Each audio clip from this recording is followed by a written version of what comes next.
नमस्कार दोस्तों, मैं आशा करता हूँ कि आप सभी अच्छे होंगे। मेरा नाम है निशांत और आज का जो हमारा लेक्चर है वो मुग़ल साम्राज्य का पार्ट 7 है। इसमें हम औरंगजेब के बारे में पढ़ेंगे। इससे पहले हमने शाहजहां के बारे में पढ़ा है। अगर आपने वो लेक्चर नहीं देखा है तो आप उसे भी देख सकते हैं। बहुत सारे ऐसे पॉइंट बन जाते हैं जो एग्ज़ाम में पूछे जाते हैं। तो चलिए इस लेक्चर को शुरू करते हैं। तो औरंगजेब जो था उसका शासनकाल 1658 से शुरू होता है और 1707 तक चलता है। औरंगजेब का नाम था अबुल मुजफ्फर मुइनुद्दीन मोहम्मद औरंगजेब। इसे आलमगीर के नाम से भी जाना जाता है।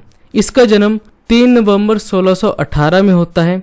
इसका पिता था शाहजहां और माता थी मुमताज। लगभग 49 वर्ष तक इसका शासनकाल चलता है। तो देखिए, जो औरंगजेब था वो बहुत ही कट्टर था।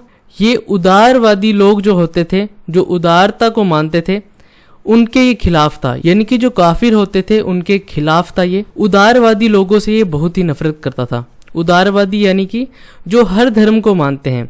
जैसे अकबर था, उसके शासनकाल में हर धर्म को एक इज्जत दी जाती थी। जो इसका दारा सिखो था, जो इसका भाई था, वो भी उदारवादी था। जैसे हम लोग हैं, कभी किसी मंदिर में चले गए, कभी गुरुद्वारा में चलेंगे तो हम उदार हैं। तो ये उदारवादी लोगों के काफी विरोध में था और उदारवादी लोगों को ये नहीं सहन करता था।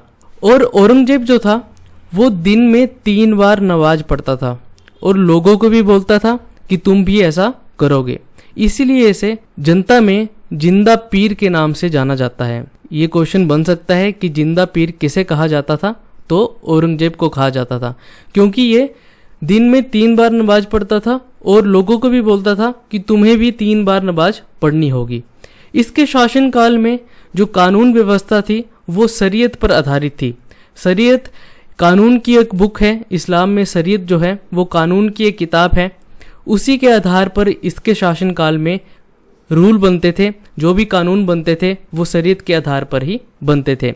और इसके शासनकाल में उलेमान लोगों का बहुत ही दबदबा था। उलेमान वो लोग होते हैं जो शरीयत कानून के बहुत ही जानकदर होते हैं, यानी कि विद्वान लोग होते हैं जो कानून व्यवस्था को काफ़ी अच्छे से समझते हैं। तो उलेमान लोगों का इसके शासनकाल में बहुत महत्व था। औरंगजेब जो है वो हिंदुओं से बहुत ज़्यादा नफरत करता था। कहा जाता है कि इसने बहुत सारे मंदिरों को तोड़वाया था और हिंदू धर्म से ये काफ़ी नफरत करता था। पर ये राजपूतों को कुछ नहीं बोलता था, क्योंकि इसे पता था कि राजपूतों को अपनी सेना में रखना, अपनी सेना की मजबूती करना है। तो ये राजपूतों को कुछ नहीं बोलता था, पर हिंदू धर्म का काफ़ी विरोधी था। इसने बहुत सारे मंदिरों को तोड़वाया मथुरा में, और भी कई जगह भारत में बहुत सारे मंदिरों को इसने तोड़वाया था। औरंगजेब ने क्या किया कि जजिया कर जो होता था, जो गैर मुसलमानों पर लगता था, वो सभी पर लागू कर दिया। देखिए, जो जजिया कर था वो अकबर ने बंद कर दिया था, पर बाद में औरंगजेब ने इसे शुरू कर दिया और ये सभी पर लागू कर दिया। पहले जजिया कर का एक क्राइटेरिया होता था, यानी कि जजिया कर बच्चों पे नहीं लगता था, महिलाओं पे नहीं लगता था, बूढ़ों पर नहीं लगता था, और जो ब्राह्मण हैं उन पर जजिया कर नहीं लगता था। पर अब औरंगजेब ने इस जजिया कर को सभी पर लागू कर दिया।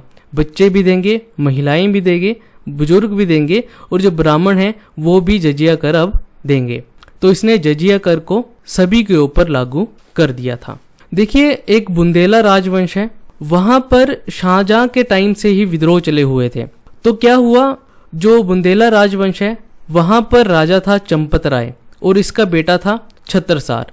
इसने क्या किया, चंपत राय ने, जो बुंदेला राजवंश का राजा था, इसने अधीनता स्वीकार कर ली मुगलों की। औरंगजेब की अधीनता स्वीकार कर ली और अपने बेटे को मुगल सेना में भर्ती कर दिया, छत्रसार को।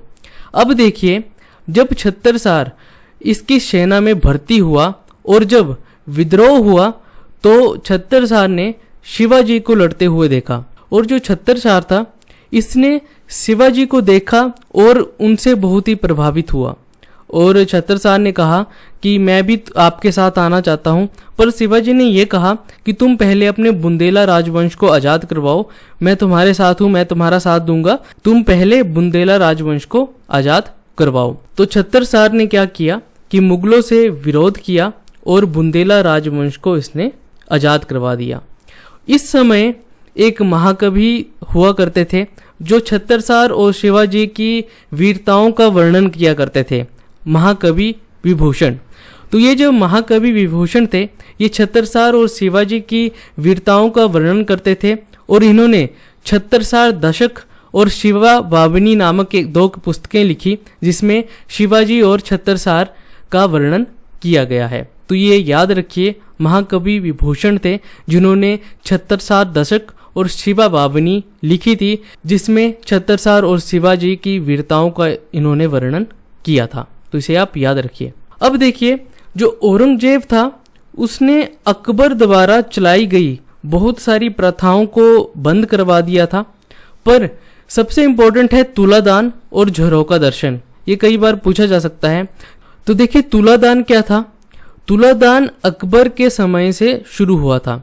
अकबर के राज्य में काफ़ी विद्रोह हुआ करते थे। अब अकबर की जो पत्नी थी वो थी जोधाबाई। अब ये हिंदू थी। इसने पढ़ा था कि तुलादान करने पर जो भी दुख होते हैं, जो भी समस्या होती है, वो दूर हो जाती है। तुलादान क्या था? आपको पता है कि जो कृष्ण जी थे उनके ऊपर बहुत सारी विपत्तियां आती थी। तो तुलादान किसने करवाया था?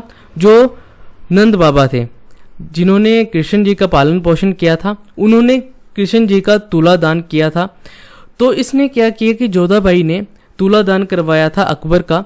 तो ये हर साल क्या करता था अकबर, अपने वजन के हिसाब से जो भी सामान होता था, हीरे जवाहरात, वो लोगों में बांट देता था। तो ये तुलादान करता था अकबर। तो औरंगजेब ने कहा होगा कि इतनी सारी दौलत मैं क्यों दूं? तो इसने क्या किया कि तुलादान को ही बंद करवा दिया। एक तराजू होता है जिसके एक साइड पर एक व्यक्ति बैठ जाता है और दूसरी तरफ सामान रखा जाता है, हीरे जवाहरात रखे जाते हैं। उसके भार के मुताबिक जब ये बराबर हो जाता है तराजू, तो उस दान को बांट दिया जाता है लोगों में। अभी भी कई जगह तुलादान होता है, कई मंदिरों में आपने देखा होगा। पर अब खाने का सामान यहाँ पर रखा जाता है। अब किसी की इतनी हैसियत तो है नहीं आज के समय में कि हीरे जवाहरात अपने वजन के अनुसार रखे और उसे लोगों में बांट दें।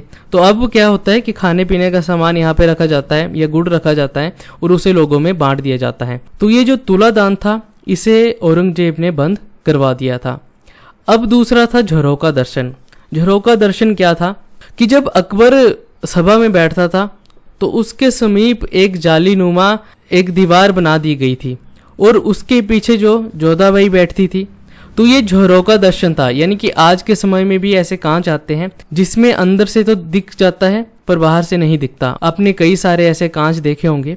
उसी तरीके से एक जालीनुमा एक आकृति बना दी गई थी जिससे अंदर से तो दिख जाता था पर बाहर से नहीं देख सकते थे। तो ऐसी आकृति थी जिसे झरोका कहा जाता था। तो इसे औरंगजेब ने बंद करवा दिया था। इसकी जो पत्नी दुरानी बेगम, ये देखा करती होगी औरंगजेब को सभा में बैठते और तंग किया करती होगी इसे कि तुमने ये गलत बोल दिया, ये सही बोला। तो इसने क्या किया कि झरोका दर्शन ही बंद करवा दिया। तो अकबर द्वारा चलाई गई 2 प्रथा जो थी, तुलादान और झरोका दर्शन, को इसने बंद करवा दिया था। अब देखिए, जो औरंगजेब का दक्षिण अभियान क्या था। देखिए, दक्षिण भारत में शाहजहां के समय में बीजापुर का जो राजा था आदिल शाह, इसके सामंत हुआ करते थे शाहजी भोसले, जो शिवाजी के पिता थे। देखिए, शाहजी भोसले जो थे उन्होंने शाहजहां की अधीनता स्वीकार कर ली थी और इनके क्षेत्र में औरंगजेब को सूबेदार बना दिया गया था। शाहजहां के समय में औरंगजेब को इनके क्षेत्र में सूबेदार नियुक्त किया था। जो रायचूर और बीजापुर का क्षेत्र था वहां पर औरंगजेब को सूबेदार बनाया था। पर बाद में क्या हुआ कि जो दारा शिकोह था इसे यहाँ पर भेज दिया था और औरंगजेब को दूसरे स्थान पर शाहजहां ने भेज दिया था। पर बाद में जब औरंगजेब इस क्षेत्र में आया, जो रायचूर और बीजापुर का क्षेत्र था, तो ये औरंगजेब जानता था कि रायचूर और बीजापुर का क्षेत्र कितना इम्पोर्टेंट है, क्योंकि दोआब था। रायचूर दोआब आपने सुना होगा। दोआब वाली भूमि काफ़ी उपजाऊ होती है। तो इसे पता था कि इन क्षेत्रों का महत्व क्या है। तो ये रायचूर और बीजापुर वाले क्षेत्र को जीतना चाहता था। तो औरंगजेब ने क्या किया कि इस क्षेत्र में जो रायचूर और बीजापुर के क्षेत्र है वहां पर कब्जा करना चाहा। तो देखिए, औरंगजेब ने क्या किया कि इन क्षेत्रों पर एक सेना की टुकड़ी भेजी शाहिस्ता खां के नेतृत्व में, क्योंकि इसे ये लगता था कि ये जो बीजापुर और रायचूर का क्षेत्र है ये बहुत ही छोटा क्षेत्र है, यहाँ पर तो हम ऐसे ही जीत जाएंगे। तो शाहिस्ता खां के नेतृत्व में इसने यहाँ पर एक सेना की टुकड़ी भेजी, जिसमें आदिल शाह ने इससे दोस्ती कर ली, यानी कि इससे समझौता कर लिया। पर जो शिवाजी थे उन्होंने समझौता करने से मना कर दिया। अब शाइस्ता खां जो था वो शिवाजी को धोखे से मारना चाहता था। तो एक बार क्या हुआ कि शाइस्ता खां और शिवाजी बात करते हुए जा रहे थे।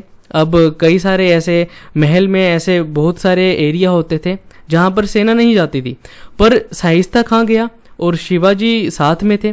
तो ये दोनों बात करते हुए जा रहे थे। तो शाइस्ता खां ने क्या किया कि कटार जो थी वो छुपा रखी थी, शिवाजी को मारने के लिए हथियार छुपा रखा था। और बाद में क्या हुआ कि शिवाजी ने ही शाइस्ता खां को मार दिया। तो शाइस्ता खां ने धोखे से शिवाजी को मारने की कोशिश की, पर शिवाजी ने ही शाइस्ता खां को मार दिया। बाद में औरंगजेब ने आमेर के राजा जय सिंह को अपने कब्जे में कर लिया और शिवाजी को मारने के लिए भेजा। और अब इसके बाद शिवाजी और जय सिंह, जो आमेर का राजा था जय सिंह, इनके बीच में बहुत सारे युद्ध हुए, पर किसी का परिणाम नहीं निकल पाया।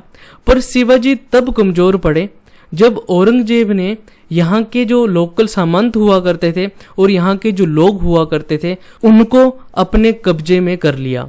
और शिवाजी ने क्या किया कि मुगलों से संधि कर ली, और इनके बीच में जो संधि हुई थी उसे पुरंदर की संधि कहा जाता है। 1665 में पुरंदर की संधि हुई थी। तो इसे आप याद रखिए, ये जय सिंह और शिवाजी के बीच में हुई थी। पर इस संधि में क्या था कि जो भी क्षेत्र शिवाजी ने जीते थे और जो भी क्षेत्र मुगलों ने जीते थे वो दोनों क्षेत्रों को वापस कर देंगे। जो शिवाजी के क्षेत्र थे वो मुगल इनको वापस कर देंगे, और जो मुगल के क्षेत्र हैं वो शिवाजी इनको वापस कर देंगे। पर क्या हुआ कि पुरंदर की संधि में एक धोखे से मुगलों ने क्या किया कि शिवाजी पर कर लगा दिया, यानी कि अब शिवाजी को 16 किलो की जागीरदारी देनी पड़ेगी, यानी कि 5 लाख पौंड टैक्स देना पड़ेगा। यानी कि हम भूमि नहीं लेंगे पर आपको 5 लाख पौंड टैक्स देना पड़ेगा। तो ये इस संधि में इन्होंने धोखे से शिवाजी से ये संधि मनवा ली थी और शिवाजी को 16 किले की जागीरदारी इनको देनी पड़ी। और इसके बाद क्या किया मुगलों ने कि शिवाजी विश्वासघात ना करे, इसके लिए शिवाजी को कहा कि तुम अपने 2 बेटों में से एक बेटे को हमारी सेना में भर्ती करोगे। आप समझ रहे हो ना कि ये शिवाजी धोखा ना करे हमारे साथ। तो शिवाजी के 2 बेटे थे, राजा राम और संभाजी। तो शिवाजी ने संभाजी को भेज दिया मुगलों की सेना में भर्ती होने के लिए। और मुगलों ने ये चाल चली थी कि शिवाजी हमारे साथ धोखा ना करे, और उन्होंने बहुत ही ज़्यादा एक धोखाधड़ी से इनको मनवा लिया था संधि के लिए, और 5 लाख पौंड टैक्स के लिए मनवा लिया था। अब देखिए जो औरंगजेब था इसके शासनकाल में अंग्रेज थे, और इसने क्या किया कि जो अंग्रेज और पुर्तगाली थे इनको भगा दिया था, और जो अंग्रेज थे वो दक्षिण भारत की ओर चले गए। अब इनके पास एक ही मौका था, औरंगजेब की मृत्यु का इंतजार करें, और जब औरंगजेब की मृत्यु हो जाती है तब अंग्रेजों ने यहाँ पर अपना राज करना शुरू कर दिया। देखिए जो शाहजहां था उसके समय में पुर्तगालियों ने पश्चिम बंगाल पर अपना अधिकार कर लिया था, यानी कि पश्चिम बंगाल पर ये व्यापार किया करते थे, अपना एक अधिकार जमा लिया था। तो जो शाहजहां था उसने हुगली वाले क्षेत्र पर अपना कब्जा कर लिया और पुर्तगालियों को यहाँ से भगा दिया था।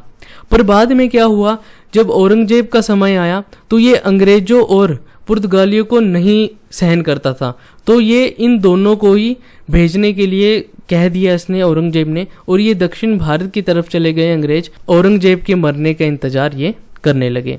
फिर जब 1680 में शिवाजी की मृत्यु हो जाती है तो दक्षिण भारत में मुगलों का राज होना शुरू हो जाता है। जब शिवाजी की मृत्यु हो गई तो दक्षिण भारत में मुगलों का काफी दबदबा होना शुरू हो गया। देखिए औरंगजेब के 2 बेटे थे, एक का नाम था शाहजादा अकबर जो इसने अपने परदादा के नाम पर रखा था, और दूसरा था मुइज्जब। देखिए जो शाहजादा अकबर था उसने उस समय दक्षिण भारत में विरोध कर दिया था, अपने बाप के प्रति विरोध कर दिया था। पर औरंगजेब ने यहाँ पर सेना नहीं भेजी क्योंकि ये बहुत ही अपने बेटे को बहुत ही ज़्यादा प्यार करता था, इसलिए औरंगजेब ने खुद यहाँ पर जाने की बात कही। और जब औरंगजेब शाहजादा अकबर के पास जाता था तो अकबर जो था वो एक जगह से दूसरी जगह पर भाग जाता था, ये से बात नहीं करता था।